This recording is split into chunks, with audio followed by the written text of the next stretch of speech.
he was being robbed at knife point by a white male. He says that the person fled on a bicycle, and we interviewed him. He said that he tried to rob him of his money while he was inside the store. Interviews corroborated by the store's surveillance footage. So we want to show you that. This is, he's in there playing an arcade style game. The guy is sitting there, and you see the knife, and you can actually see it on this screen over here. When he grabs him with the knife, he's trying to take his money, trying to get him. We blurred out the victim in this case. And all this we'll put on our social media so you can see that as well. So, our detectives, through work with the Vero Beach Police Department, the victim and the witness, we were able to identify this suspect as Matthew Evans. On August 30th, he was taken into custody during a high-risk traffic stop conducted by our Indian River SWAT. He declined to speak with us. A search warrant for his fingerprints and DNA was executed, and a search warrant of his apartment at Camp Haven was executed, where 2 items that were used in the commission of the robbery were obtained: a pair of Nike tennis shoes and the bicycle used to flee the area. He was already out on bond. This is the critical moment. He was already out on bond for various narcotics and driving offenses during the robbery. So his bond has been revoked, and his current bond for the robbery offense is set at $250,000. He had previously done 5 years in DOC. The next case that we're going to look at is another armed robbery just 2 days later, August 30th at approximately 07:51 hours. We get a Beverage Food Mart 911 call about an armed robbery. A white male is there. Our team responded. They did a great job trying to find him. He left out of there. We interviewed the victim about the incident, said that the white male robbed him at gunpoint for $50, 2 packs of cigarettes and a lighter. We got it on surveillance footage as well. So we're going to show you that video here real quick. This is the Speedy Beverage Mart at 735 27th Avenue Southwest. And the video is here on the right. This is our suspect. He presents a gun. And he's asking for the cash.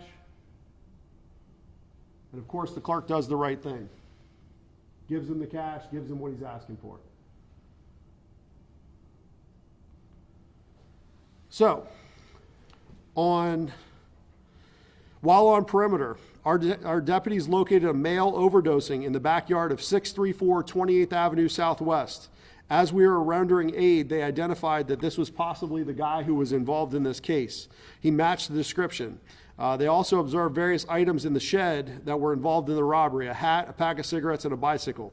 The victim in this case positively identified the suspect as Wilburn Bowling II.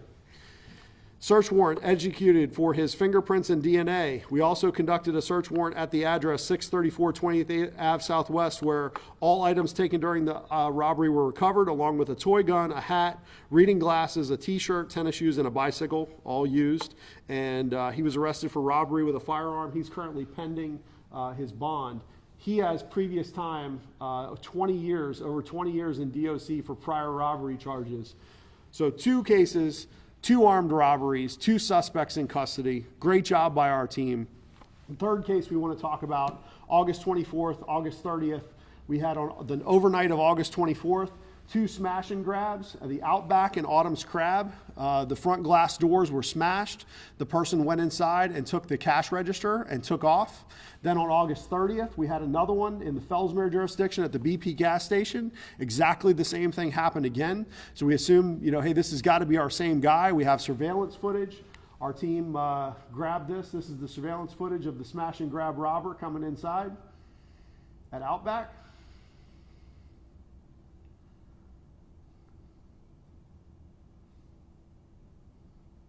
Up there at the top. And there it is. Through the door.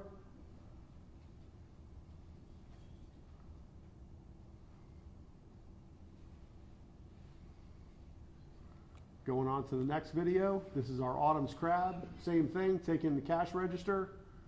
Same night, same suspect. You can see him over there taking those items.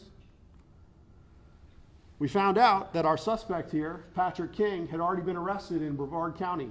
He had similar charges. We also have another case in the city of Sebastian that is a similar type case that we believe may possibly be related. So he's getting hit with charges for those three and possibly more as this goes on. But these are cases where our team is doing an amazing job, from our real-time crime center to the responding deputies to our 911 dispatchers, everybody in this building. You know, we're taking the tax dollars that we get over here and we're making them work. We're putting them to work. We're providing good customer service, and we're taking care of our community and ensuring that this kind of nonsense isn't going to happen. And so just another reminder that our team is out there working hard every day for you guys to ensure that this kind of nonsense, the stuff that happens in Palm Beach, the stuff that happens in South Florida and in the rest of the state, other places, don't happen here in beautiful Indian River County. And so with that, I'll take your questions. Nick? So for Patrick King, he was the suspect in all three smash and grab burglaries? He is, and he actually was arrested in Brevard County for doing a very similar type crime. And so he's in their jail right now. Our warrants are pending for these cases, and so he'll eventually make his way down here to face justice on our charges as well. So he's got a lot ahead of him still. He's had previous charges for burglary and grand theft. So three big cases and 3 big arrests on this in a short amount of time here. Okay, and can you say how exactly was he able to get into the... He smashed the front doors on each one of those. You can see in that video, which we'll push out, that he's pushing his way, he's smashing them. You know, he's really... Dylan, do we know what he was using to get in there? I don't know. Yeah, he was smashing the front doors, though. He smashed his way through. Okay. Yeah. The overdose was on fentanyl. The second guy that overdosed, that was a fentanyl overdose. Oh, yeah, absolutely. One of the other things that we want to talk about is that overdose case where we responded to the mail. We've had 2 deputies involved in fentanyl exposures in the last 2 weeks as a result of these investigations. So these are folks that are out here that are, carrying these dangerous drugs, and our deputies have had to be treated. You know, one of the main reasons we carry Narcan is to ensure that our deputies are going to survive if they encounter this stuff. And twice in the last couple of weeks, we've had to take care of our own folks inside the agency as a result of this. So these are big deals. These are big cases, and our team just does an amazing job out there every day. And we just wanted to pause for a minute to highlight it. You know, it's not something we do here a lot. You know, when we have big cases, if it's something that's newsworthy, we always try and bring it to your attention. And each one of these individually is probably just a regular story, but together, just showing how hard our team is working here for the citizens. We just want to remind everybody, especially with this great budget battle that's going on. You have questions? Yes, sir. Exactly concerning that. This is 5, possibly 6 or more similar burglaries and smash and grabs in what, seemingly a 6-day span? So you have two robberies, 2 armed robberies, and then you've got 4 smash and grabs plus whatever happened in Brevard. Yes, sir. Right, and so how do you plan to continue to kind of pursue these criminals when you may not get the exact budget increase that you were expecting from them? Yeah, that's part of the challenge that we have right now, and that's part of the challenge that the commissioners have before them in the next couple of days. You know, everything that they've done in the workshops is just that. It's a workshop. When they get down to brass tacks on the 10th in the tentative budget hearing and on the 17th, they have to put in writing what it is that they're going to cut out of our budget. And I contest that everything we're doing here keeps this community a great, safe place to work. I've been completely transparent about the budget from the beginning. From when we submitted it on May 1st, we put it out there in PDF form for everybody to see. Here's where your tax dollars are going, right? And so everything that we do here, we believe is important. And so we wouldn't fight for it so hard if we didn't think that we needed this money over here. And so it's not just about raises. It's about ensuring the real-time crime center keeps working. It's ensuring that our dispatchers are there to answer these 911 calls, and ensuring that when you pick up the phone and call 911, that our team is there to take care of them and ensure that this happens. And the thing I'll tell you is there's a whole lot of other jurisdictions that crimes like this happen all the time, and they're not coming out here saying, look at this arrest, because they don't have the team that we have here. And so I get it. We're asking for a lot of money. But we're providing a pretty damn good product here, and we think you should definitely be paying for it. So, and again, we haven't asked to raise taxes. We've said there's other ways. You guys need to look at the projects that you're doing, and there's a whole lot of pet projects that are happening at the county. I think those can be put off because I think law enforcement is one of the most important things the county government can do. And for clarification on the second suspect, you said that when deputies found him overdosing, they recovered a toy gun. Is that right? Yeah, and he admitted that it was a toy gun. So he did rob the place with a toy gun, and we did recover that toy gun. Mm-hmm. Corey, any questions? I've dumped a lot on you. So are you guys seeing an uptick in money-motivated crimes, robberies, burglaries, things that might have an economic underpinning?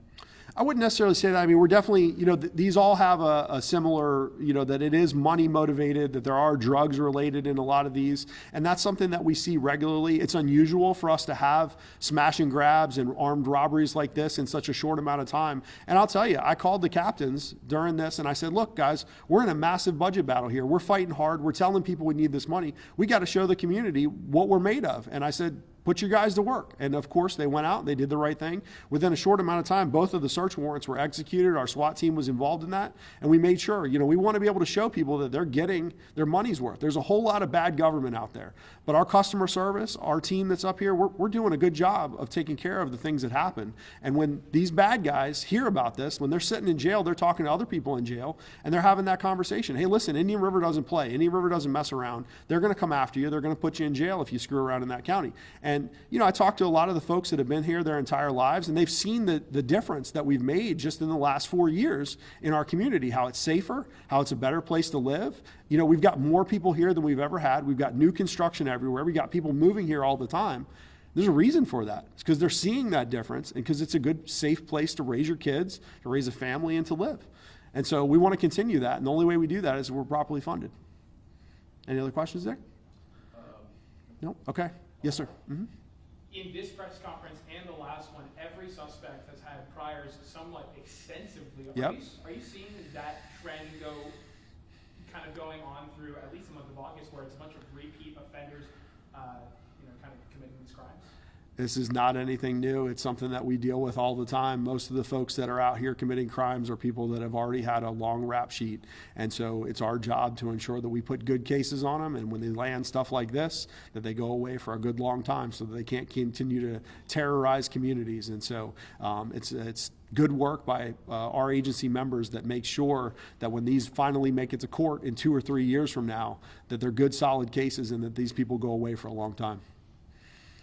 Thank you guys for coming out today. Appreciate your time. Great job.